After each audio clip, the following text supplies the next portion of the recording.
Pemirsa, ternyata masih banyak warga yang bandel tidak hiraukan pembatasan sosial di tengah pandemi corona. Padahal bagi pelanggar aturan bisa dikenakan sanksi penjara atau denda hingga ratusan juta rupiah.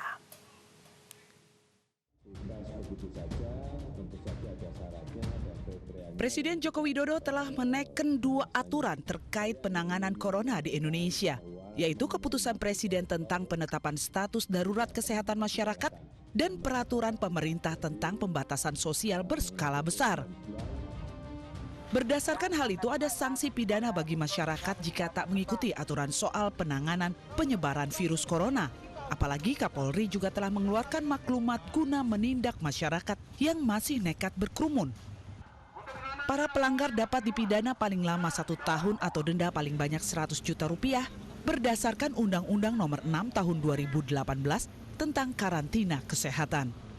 Di sejumlah wilayah, polisi sudah berpatroli untuk membubarkan atau menangkap warga yang masih nekat berkumpul dan tidak menjaga physical distancing.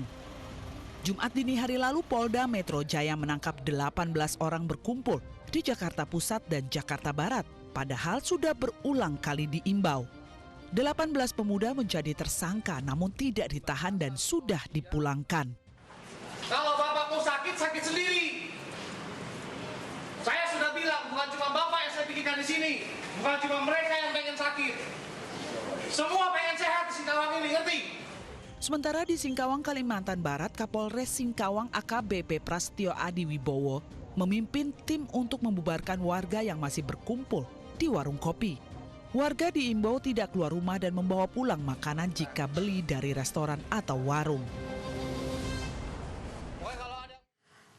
Untuk mengetahui tindakan apa saja yang akan dilakukan aparat kepolisian untuk menertibkan warga yang masih berkumpul di tengah pandemi corona, kita sudah terhubung dengan Kabid Humas Polda Metro Jaya, Bapak Yusri Yunus. Selamat sore, Pak Kombes Pol Yusri Yunus.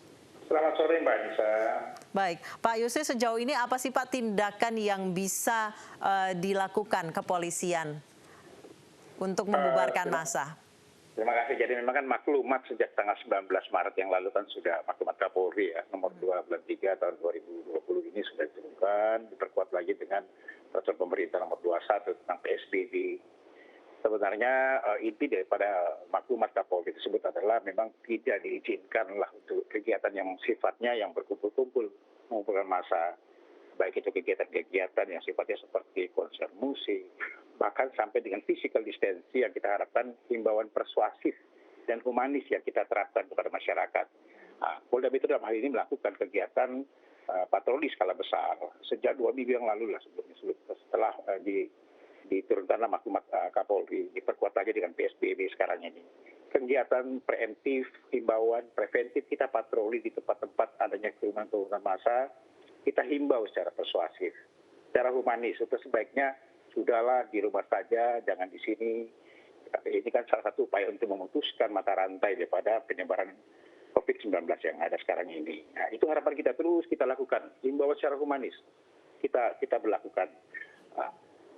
Tetapi ada juga beberapa masyarakat yang memang dihimbau tapi tidak mengindahkan apa yang disampaikan oleh petugas, sehingga tindakan tegas dan terukur yang kita harus berikan sebagai efek jerah. Ini kan azas keselamatan masyarakat yang tertinggi, itu salah satu terutama daripada maklumat Kapolri. Itu yang kita kedepankan, keselamatan masyarakat yang kita kedepankan. Pak Yusri, jika tidak diindahkan, apakah polisi diperbolehkan untuk melakukan tindakan yang represif, Pak? Mungkin seperti ditahan, dibawa ke kantor polisi? Ya betul, memang di pasal 218 kalau kita baca lagi dia punya pasalnya, ada aturan di dalam KUHP juga di pasal 212, 216, 218, di Undang-Undang Nomor 6 Tahun 2018 tentang karantina wilayah kesehatan itu di pasal 93 yaitu pasal 9, ancamannya setahun, ada 4 bulan. Kalau seperti yang kita lakukan kemarin, dilakukan himbauan 3 kali, tetap aja masih bersikeras mereka supaya tetap tidak mau berguming juga lah. Sekali, 2 kali, 3 kali, tindakan tegas dan terukur yang harus kita berikan kepada masyarakat tersebut. Caranya seperti apa tegas itu? Kita amankan, kita bawa ke Polda Metro Jaya atau ke Polres Jakarta Utara, kita lakukan pemeriksaan di sana dan menetapkan mereka sebagai tersangka. Dipersangkakan di pasal 218. dan atau juga di pasal 93. Baik Pak Yusri, benarkah ada ancaman kurungan hingga 1 tahun penjara dan denda hingga 100 juta rupiah jika warga masih tidak mengindahkan imbauan untuk PSBB ini, Pak? Betul Pak, di pasal 93, itu pasal 9 ya, Undang-Undang Nomor 6 tahun 2018 tentang kesehatan, tentang karantina kesehatan, itu ancamannya adalah 1 tahun penjara, denda 100 juta. Di pasal 218 ayat di KUHP itu juga sama, ancamannya adalah 4 bulan 2 minggu penjara. Dan itu juga kalau selama 3 kali kami lakukan terus kita sampaikan. Memang kalau di lapangan kita temui seperti itu, Mbak. Kita Pak Kapolres juga sama ya, lagi tadi ya. Kami juga sampaikan halus sudah dengan persuasif pemanis, tapi tidak mau juga bergerak. 2 kali, 3 kali tidak ada, kita ambil tindakan tegas dan terukur. Ini harus kita berikan betul memang apabila masyarakat betul-betul. Tolong kita mengharapkan adalah kebijakan dari pemerintah ini betul-betul harus diikuti. Ini kan demi untuk keselamatan masyarakat juga, Pak. Baik, sejauh ini kalau cerita dari teman-teman di lapangan, Pak, yang berpatroli, apakah banyak masyarakat yang abai atau tidak mengindahkan imbauan? Sebenarnya lebih banyak yang sudah mengerti ya yang kita sampaikan.